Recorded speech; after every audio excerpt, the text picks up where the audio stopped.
Africa, Rabindranath ঠাকুর।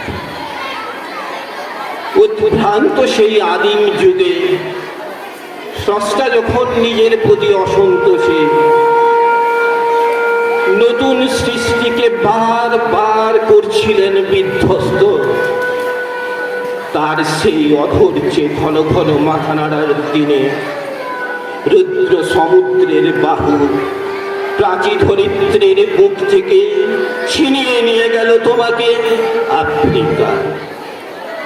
বাঁধলে তোমাকে বনস্পতির নিবিড় পাহাড়ায়, অকৃপণ আলোর অন্তঃপুরে।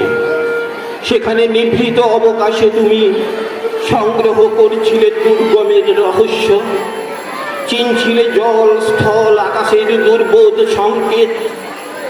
প্রকৃতির দৃষ্টি অতীত জাদু মন্ত্র জাগাচ্ছিল তোমার চেতনাতীত মনে।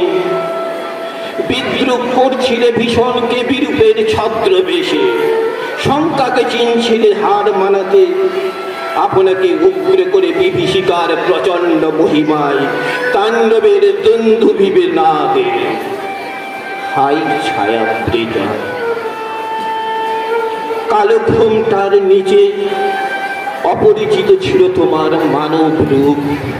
উপেক্ষার আবির দৃষ্টিতে এলো ওরা লোহার হাত করি নিয়ে, নখ যাদের তীক্ষ্ণ তোমার নেকড়ের চেয়ে।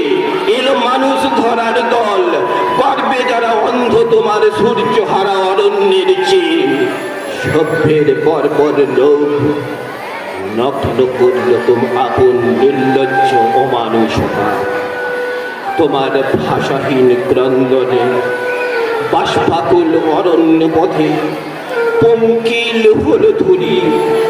তোমার রক্তে অশ্রুতে মিশে দস্যু পায়ের কাটামারা জুতোর তলায় বিভৎস কাদার পিণ্ড চিরচিহ্ন এঁকে দিয়ে গেল তোমার অপমানিত ইতিহাসে।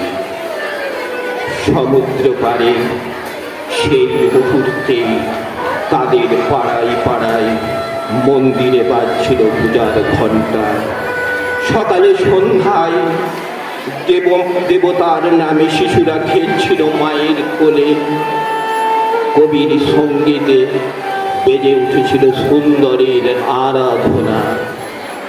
আজ যখন পশ্চিম দিগন্তে প্রদোষকালে ঝঞ্ঝা বাতাসের ঊর্ধ্বশ্বাস, যখন গুপ্ত গহ্বর থেকে পশুরা বেরিয়ে এলো, অশুভ ধ্বনিতে ঘোষণা করল দিনের অন্তিম কাল।